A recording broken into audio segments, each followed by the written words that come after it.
வணக்கம். நான் உங்கள் உதயா. நான் வந்து இதுக்கு முந்தைய வீடியோவில் என்னுடைய அரசியல் கட்சியோட பேர் நான் சொல்லியிருப்பேன். இப்போ நான் சொல்ல போகிறது, நான் ஏன் ஆரம்பிக்கணும்னு எடுத்துக்கிட்டிங்கன்னா, நான் ஏன் ஆரம்பிக்க போகிறேன் அப்படிங்கிறத இதில் சொல்கிறேன்.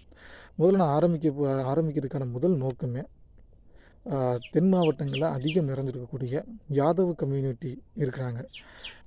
நான் வந்து ஜாதி அரசியல்வாதியான்னு எடுத்துக்கிட்டிங்கன்னா, நான் ஜாதிய பிற்போக்குவாத அரசியல்வாதி நான் இருக்க போகிறது கிடையாது.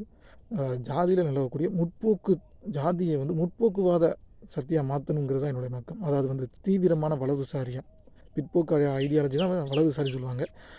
இடதுசாரிங்கிறது ரொம்ப முற்போக்கான இதை வந்து இடதுசாரின்னு சொல்லுவாங்க. என்னுடைய பொலிட்டிக்கல் எப்போவுமே சென்ட்ரலைஸ்டாக இருக்கும், நடுநிலைவாதமாக இருக்கும். இங்கே வந்து வலதுசாரிகளும் அதிகமாக இருப்பாங்க, இடதுசாரிகளும் அதிகமாக இருப்பாங்க.